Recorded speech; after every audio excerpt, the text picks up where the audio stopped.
Welcome to the Predictive Playbook. This is the cryptocurrency show and crude oil and basically just plain old futures and options trading. Pretty speculative stuff, but a hell of a lot of fun. And of course, I have my co-host Steve Merrill with me. Welcome to the show, Steve. How's the week starting out for you? Going well, John. And, we're technical traders, but obviously fundamentals, at least in the short term, fundamentals move the markets. And looks like the big stimulus bill or the infrastructure bill, whatever they're calling it, is going to pass because 19 of the 50 House Senate Republicans are on board. So Bitcoin is, surging once again, and I don't think that's a surprise. And I think some of it has to do with that. And everything else is kind of trendy. S&P kind of hitting an all-time high. Weekly once again, though very weekly as in WEAK and not strong. And 10-year note, settled a little bit today, but I really feel like this is kind of the calm before the storm. I think those fundamentals, all this spending and everything is going to move the markets one way or the other. Yeah, and I think as we've talked before, the Aussie, New Zealand, Canadian dollars are rallying pretty sharply today off of economic data that was released at 8:30. And the infrastructure bill is inflammatory. It's Yep. inflationary, and there's no way to sugarcoat that. So the reaction of those currencies going higher, dollar lower, dovetails right into what you're saying about the calm before the storm. So we may be up 234 points in the Dow right now, but I'm pretty comfortably short here. Oh yeah, well the risk reward once again. I'm still, my trend following methods are still long. In fact, it went long again the Russell a couple days ago, and something I rarely ever do. I put a little bit less on the long than I had the short, so I hardly ever don't follow my system. But that's how uncomfortable I am being long, because I know for a fact the risk reward is not good to the upside, and that doesn't mean it can't go up another 10%. We keep talking about that, but the risk reward is terrible because it could go down 40 or 50%. We saw it happen a year ago. We saw it happen 10 years ago. I don't see it could possibly go up another 40 or 50%. So the risk reward is negative, no matter how you cut it in one of the most overbought markets ever. And, I'm still long a little bit. I'm anxiously awaiting when it turns over. I can be short all the indexes and the indices and the equities. But right now I'm not, because I'm waiting until that trigger hits. But I do think it'll happen at some point. But yeah, I definitely don't disagree with you being short. Although I've been wrong for 8 or 9 months, I couldn't understand how it keeps rising. I think at some point it does turn. Yeah, and nobody talks about Apple's PE. It's just double what it historically has been. So they're going to have to sell a lot of iPhones to support that kind of price earnings. Well, that's the whole thing. When you look at all this stuff, I mean, I understand why the markets are at an all-time high still, but it's not. It doesn't matter where they are now or where they've been. It's where they're going to be in the next 6 to 12 months. And what else could go right? They can't do any more spending. I mean, they've already done 2 or 3 rounds of stimulus. They just are passing this infrastructure bill. They can't. This is it. I mean, there's just no more money to put out there. And then that's assuming the recovery goes better. It assumes the virus doesn't come back in the winter, which is very likely. I mean, they're already having problems here in the summer, in August. Yeah. What's going to happen in November, December, the cold and flu season, everyone's indoors. So I just feel like it's priced to perfection, and that doesn't mean perfection can't continue, but it's going to be a small trickle up.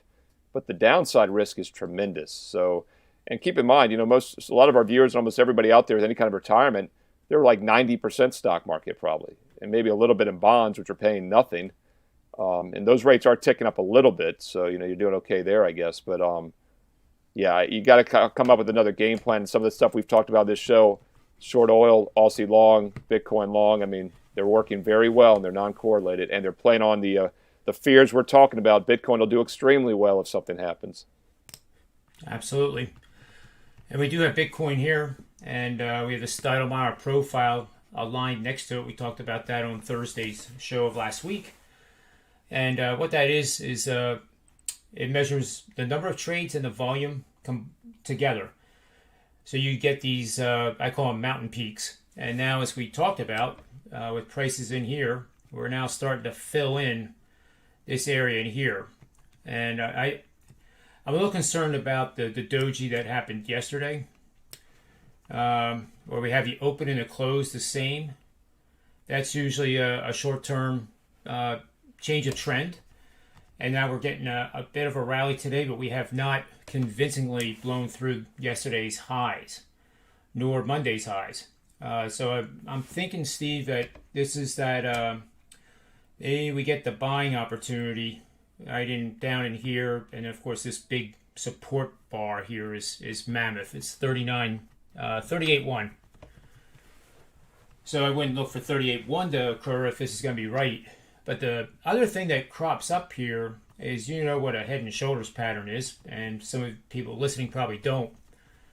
But this could be the head right here forming. This would be the left shoulder.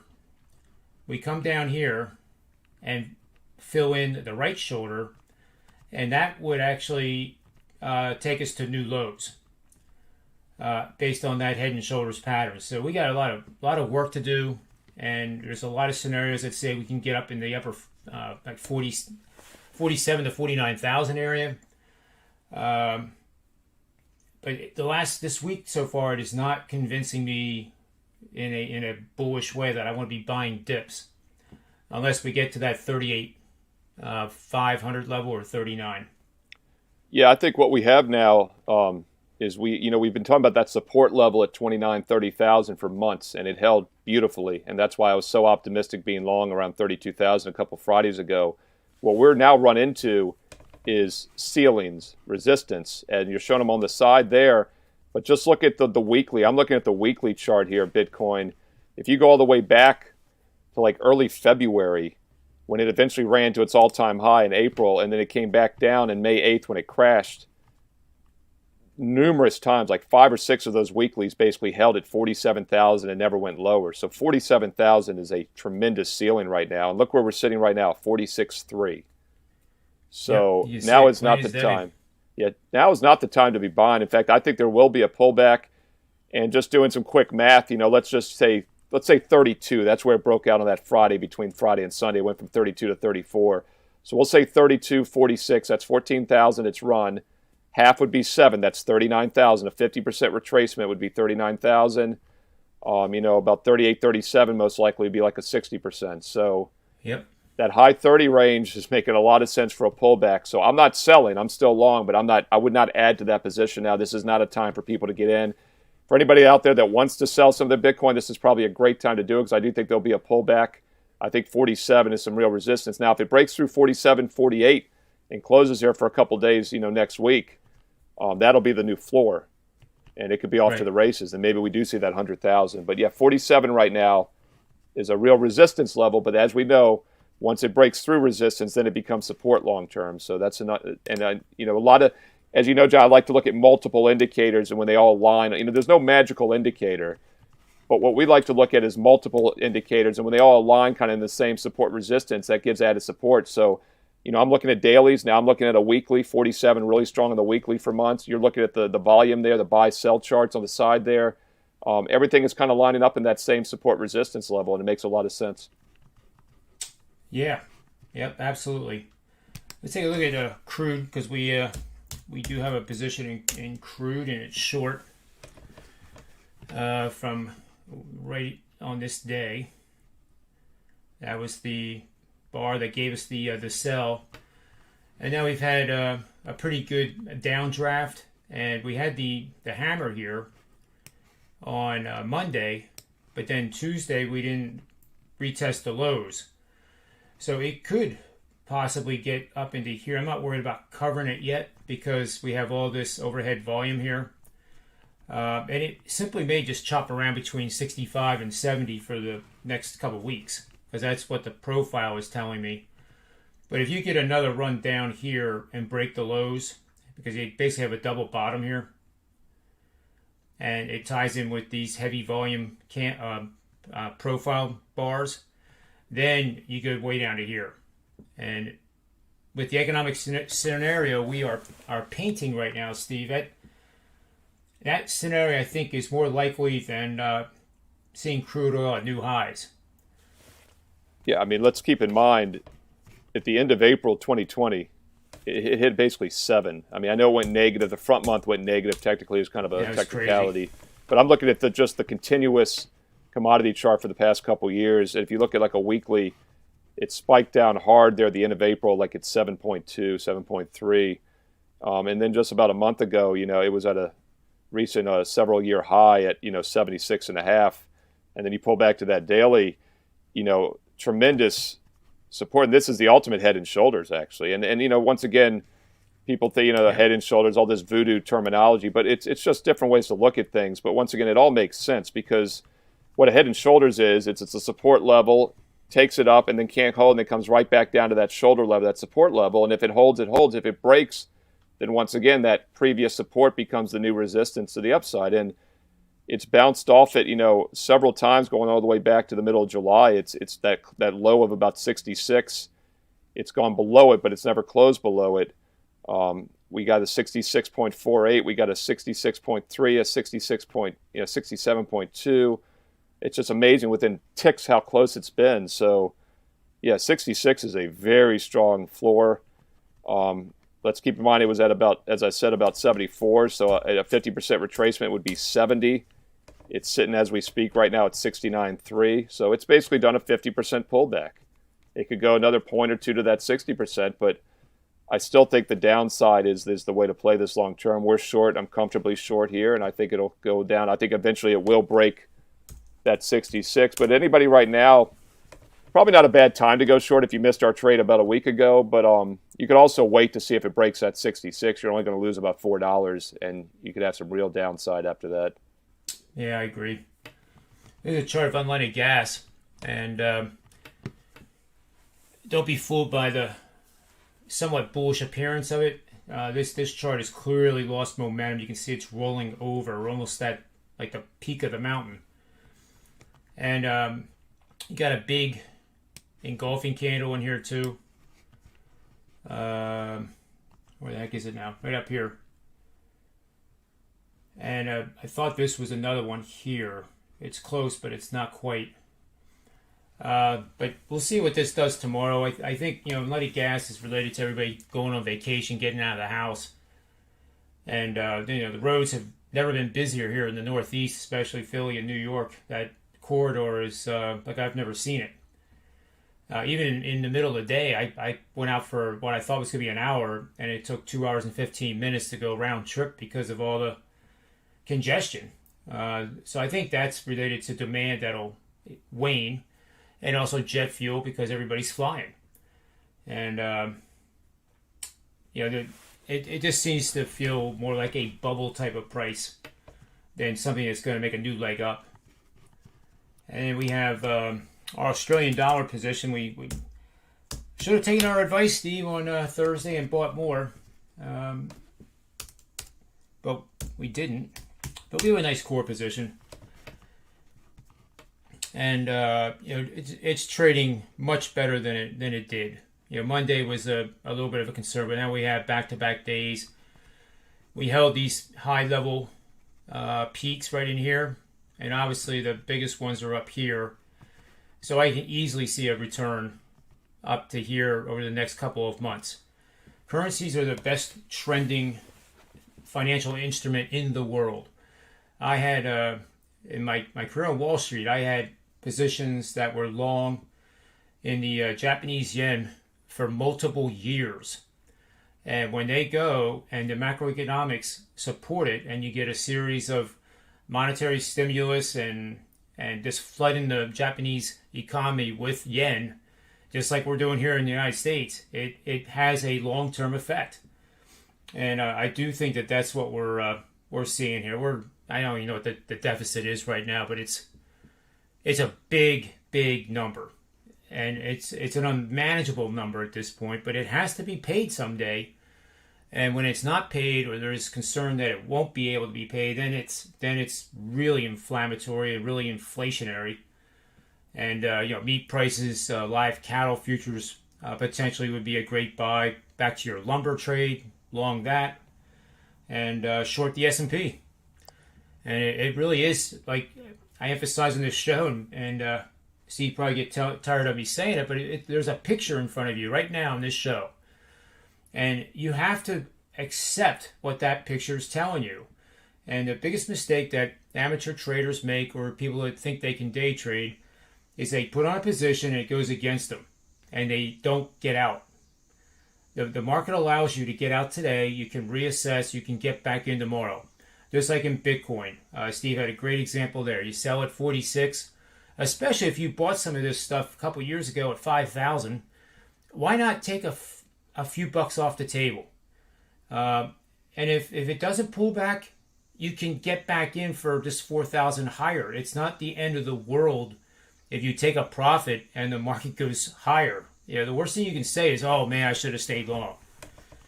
Yeah, it's the single biggest mistake I see new traders make. Yeah, well, I think the other thing too is like you always hear buy low, sell high, and that's actually not good advice because I'll like Bitcoin even more if it breaks to 48,000 than I do right now at 46,000 because that means it could go to 100. Right now, I'm not sure it's ever going over 47, so I don't want to buy it at 46.3 because this could very well be the ceiling that never breaks through. So I think another thing that a lot of amateur traders make the mistake of is always trying to find the bottom or the top to sell or the bottom to buy. As a trend follower, we've talked about this before, the only 100% certainty is that I will never, ever sell at the top or buy at the low. It's 100% impossible for the way I trade. And most people would hear that and be like, well, that's not a very good method. It's a great method because I'm trying to catch like the 80% of all these moves, and I do it a lot. And my downside risk is like 10%, but I can catch 70 or 80% upside. That's a great risk to reward ratio. As long as I'm better than 1.1 to 1, I've got an edge. I'm like 3 to 1 probably long term. So you got to look at things that way. And by the way, the euro is at like a 6-month low as of today, and that's of course the inverse of the dollar. So that shows you exactly what's going on. And all the soft commodities were up the last 5 days. Sugar really spiked high yesterday. It's just kind of random which ones hit on given days. Lumber, though, down big again today. Lumber is way down. The only concern I'd have with that one that you mentioned is that that's tied to the housing markets and other things. So if our economy does have a downturn, and also lumber was parabolically high for the last year. It went from 300 to 1,600. Now it's back to 500. So lumber will be one I'm a little more cautious with, but all the other soft commodities continue to run. Orange juice, sugar, cotton, cocoa, coffee. They're all up over the last 5 days and up today. So that's inflation for you people, and we'll keep an eye on the grains as well. I haven't checked those today actually too much, but like corn, wheat, I'm looking at it right now. Corn's up 1%. Soybeans were up. Soybean oil was up 1.5%. So I would expect that to continue as well. And this is the lumber chart. It's an amazing chart. $1,000 it's every tick's 100, 110. Yeah, the measurements for what is it, like a random 200-foot something, and a random meaning that it's plus or minus a few. Right. It's almost like putting like a cattle contract, live cattle. That's a trained boxcar full of cattle, for all intents and purposes. So it depends on how big the cattle are. That's something to ask Tony Finn, too. Lumber will be interesting to keep an eye on because my prediction on lumber, just not based on anything, but just my gut feeling, is that this is going to trend sideways for a long time. When it runs that much and comes back down, it's kind of like Bitcoin did for the last 3 months. Lumber looks like it bottomed about 2 weeks ago, and it's pretty much held that 500 bottom, this including today where it closed basically at the low. So that's an interesting one to keep an eye on. It's actually July 19th, July 20th, it closed. The low was 500. It closed above. Today it closed exactly at 500 again. So it's incredible. Yeah, it'll be interesting to see where it goes from here. And we had a big engulfing candle right at the high. So even if you shorted it at the close, you would have made a ton. One contract, a ton. A little bit of a head and shoulders, long-term head and shoulders too. If you go all the way back to like April, then we had that high in May, had another support line in mid-May, another little 50% pullback in late May, trended, and then you see like early June, it broke down from like 1,000 all the way to 500. So you like doubled your money on the short position, even waiting for all that to 1,600 to 1,000, but it's gone from 1,000 to 500 since then. It just shows you don't have to time it. You just wait for those levels to break. And look, it's just been nothing but down when that final level broke. You even see like a little bit of 1, 2, 3 pullbacks, the Elliott waves, the fives, whatever. This chart encompasses everything, a trend line. I mean, it's really been a beautiful chart to trade up and trade down, as was Bitcoin. Very similar. Very volatile too. Right. Let's see what DraftKings looks like. And we're looking at daily bars for those that are just coming on the show. And we don't want to do /DK because there is no futures contract DK. All right, so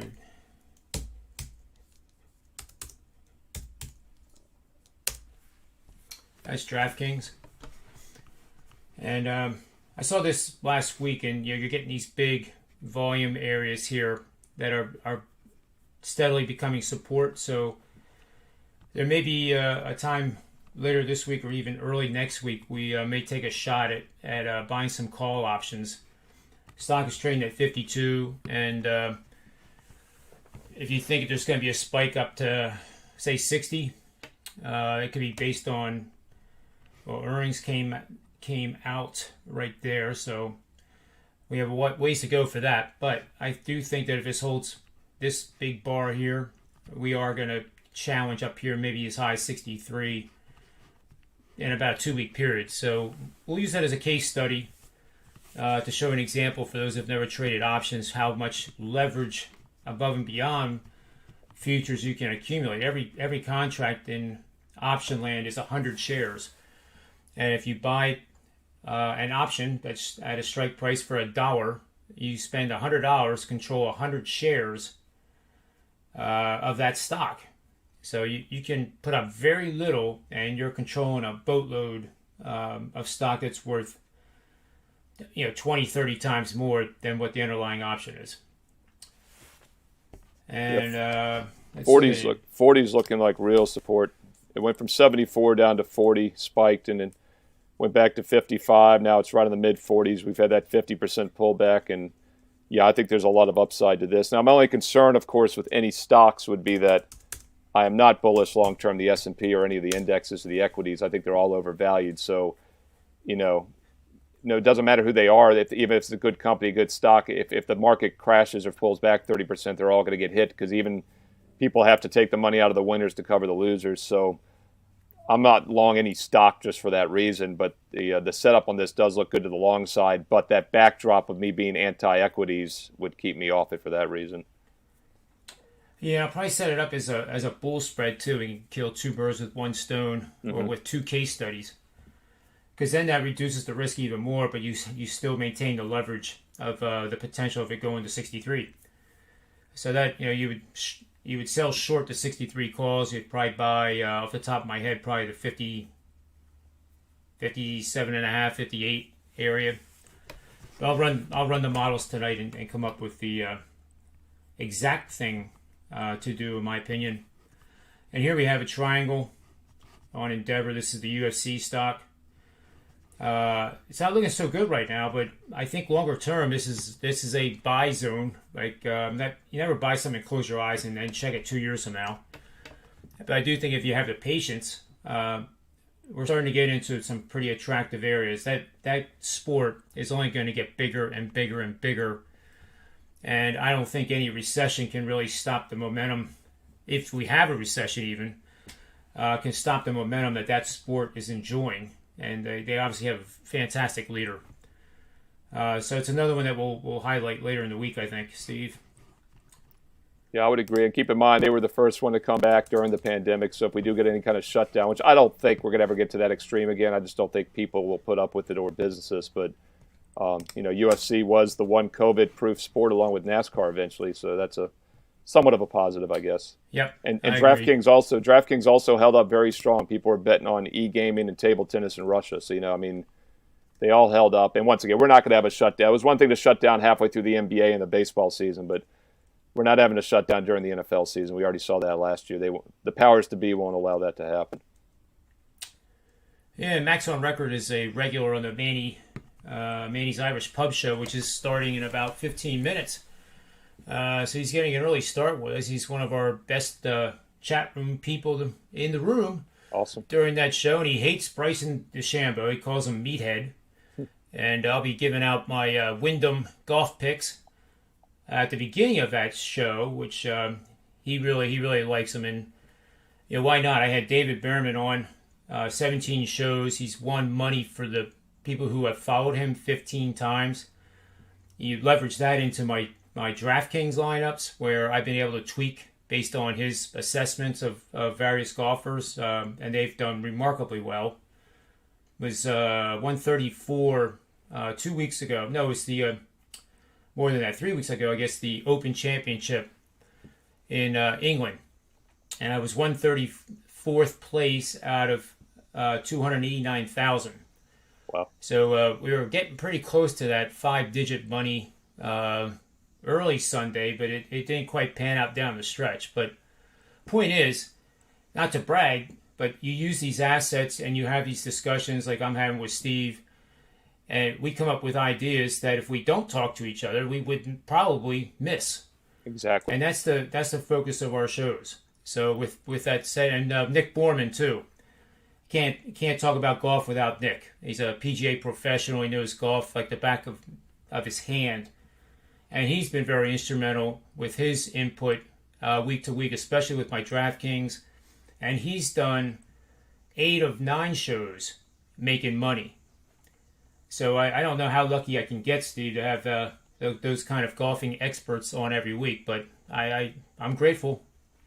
Yeah, and it's not exactly a niche sport, but it kind of is a niche sport compared to baseball or basketball or football. And there's some great opportunities in those. I do the NASCAR show on Fridays on WagerTalk TV with Andy Lang and Rocky Atkinson, and we crush NASCAR. It's a small market, but we find opportunities year after year there as well. And golf is very similar in the way you can bet it and the scale of the market as well.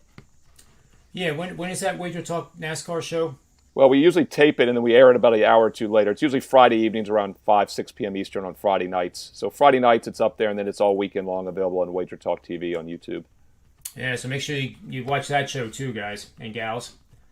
And Steve's going to be the host, I believe, tomorrow for what I call the flagship of all flagship shows related to sports and sports betting. WagerTalk today, 12 noon every single day, Monday through Friday. Absolutely the best show on the planet. Yes, even better than Manny's Irish Pub. I gave you, when I was guest hosting Tuesday, Rob Vina was on Tuesday, and I gave you guys a shout out and told them to watch at 4 o'clock Eastern, Manny's Pub.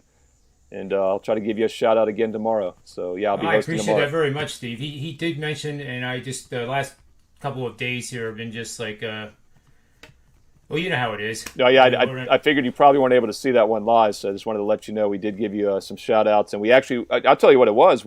Tuesday, we were recapping that crazy Yankees-Royals Monday night extra inning game, and I was talking about how you hit both sides, and Rob mentioned on the show that you guys had alternate sides, and you talked about having the pre-flop. So, yeah, we talked about it for a while, actually, and it was a good lead-in to get people to watch Manny's Pub. So good information there, and definitely be on tomorrow at noon Eastern and give you a shout-out as well.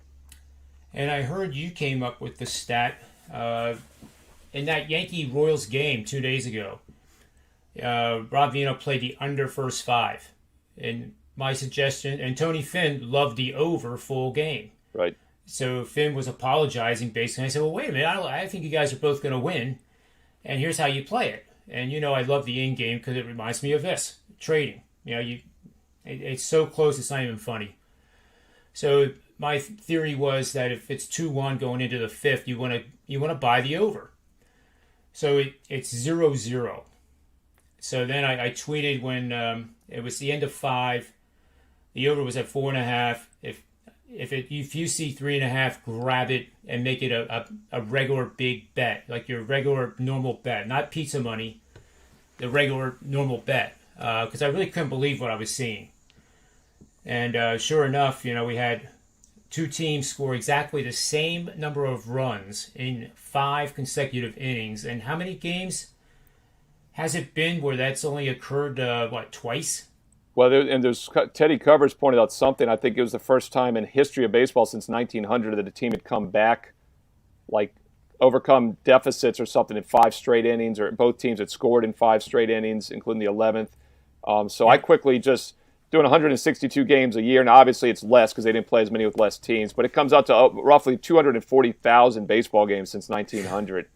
So my point was, we overanalyze this stuff sometimes. It's just a unicorn. It's a one-off statistical fluke, and it's going to happen 1 in 240,000 times, and it just happened to happen on a Monday night when there were only 4 baseball games. Who would have thought? But it's one of the things that's pretty cool to talk about, but probably really can't dig too deep into. It's just a statistical fluke, and we see those in trading as well. And I actually used that example on the show saying, when we talk financial markets, me and John, you got to be careful not to overreact to just a statistical quirk sometimes. Yep, I agree. Well, I guess that'll be it for our show today. If you guys have any questions, feel free to direct message us. It's probably the best way to get a hold of us. And make sure you get over to WagerTalk, especially tomorrow at high noon Eastern Standard Time. The great Steve Merrill will host that show. And I'm telling you, if you've never seen it, take my word for it and get over there and watch it. And if nothing else, you're going to learn a lot and you're going to laugh a ton. You might laugh more than you learn, which is hard to believe because you'll learn a ton. And I guess that's about it, Steve. So thank you for your time, and we'll look to try to squeeze in another show tomorrow or Friday, or we'll see you on Friday at Manny's Pub. Sometime in the next 48 hours, we will team up and do another show. Sounds so good. On behalf of Steve Merrill, myself, Predictive Playbook, shows, sportsmemo.com, wagertalk.com, may all the trades make money for you.